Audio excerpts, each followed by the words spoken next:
The remembrance of Allah alone and the remembrance of Allah in a gathering both have their unique benefits. And so when you're sitting alone and remembering Allah subhanahu wa ta'ala, the angels will surely accompany you, and that will not compromise your intention, but only increase your sincerity and in fact have it recorded with Allah subhanahu wa ta'ala.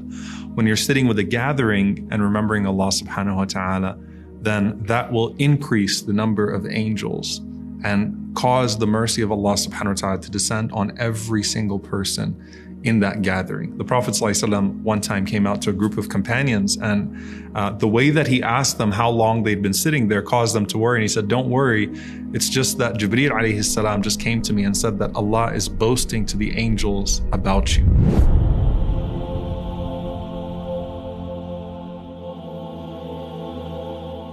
Allah subhanahu wa ta'ala says through a hadith Qudsi that I am as my servant expects of me, and I am with him when he remembers me. So if he remembers me inwardly, I remember him inwardly.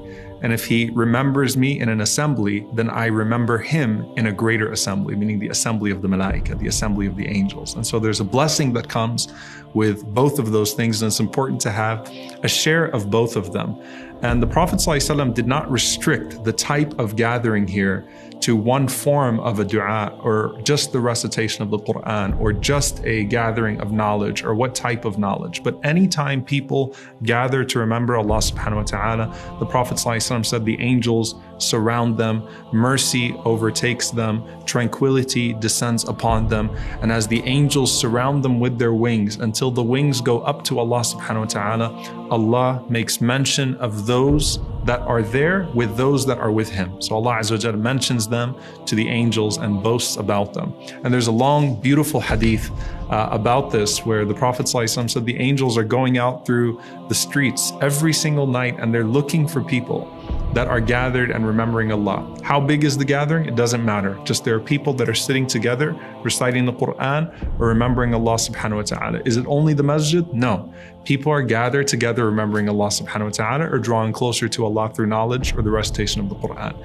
And as those angels go through the streets looking for those people, when they come across those groups of people, the angels call upon the others and say, Halummu ila hajatikum, I found what you were looking for, come to what you were looking for. And the Prophet ﷺ says, so then they all extend their wings over that gathering. And as they extend their wings over that gathering, all the way up through the heavens to Allah subhanahu wa ta'ala, those wings are instantly stacked on top of one another. And Allah subhanahu wa ta'ala asks about us when we're gathered together, remembering him, and Allah knows us better than the angels know us. But this is a conversation. And Allah subhanahu wa ta'ala asks the angels, why are these people gathered? They're gathered to remember you.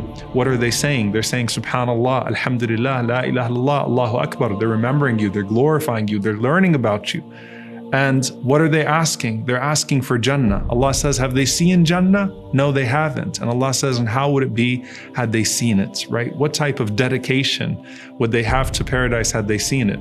And what else are they asking? They're asking refuge from the fire.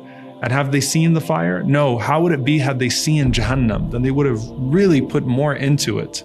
Had they actually seen Jahannam, imagine how much more dedicated they would have been to staying away from it. And Allah subhanahu wa ta'ala calls all of those angels, those that are stacked at the lowest point, all the way to those that have reached him with their wings. And Allah subhanahu wa ta'ala says, I want you all to bear witness that I have forgiven all of these people. And some of the angels will then say, but ya Allah, this person is not there because they came to remember you. They're there because their friends pulled them in. They're there because of some social gathering, some element other than that. It wasn't really just for the gathering or for the sincerity of that pursuit. And Allah subhanahu wa ta'ala says that this group of people, la yashqa bihim jalisuhum, that the one who sits amongst them will not be deprived. So even if someone had some other motive, or there was some other reason for them being in the gathering, in the mercy of Allah subhanahu wa ta'ala, it will cover the entire gathering and it won't exclude anyone from that gathering.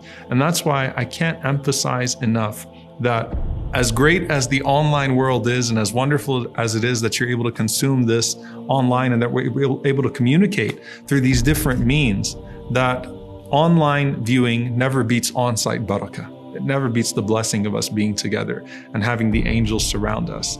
And so wherever you have that opportunity, even if it's a local halaqah, even if you don't connect as much with the imam or the speaker, or you find that you benefit more for online, go for the sake of being in that barakah, being in that blessing and under the wings of those angels and being mentioned to Allah subhanahu wa ta'ala and being forgiven. What are you going to learn that is going to give you a greater reward than that reward that Allah subhanahu wa ta'ala is promising you, whether it is the tranquility that comes into your heart as a result of it, or the reward that is recorded with Him that you see in paradise as a result of it.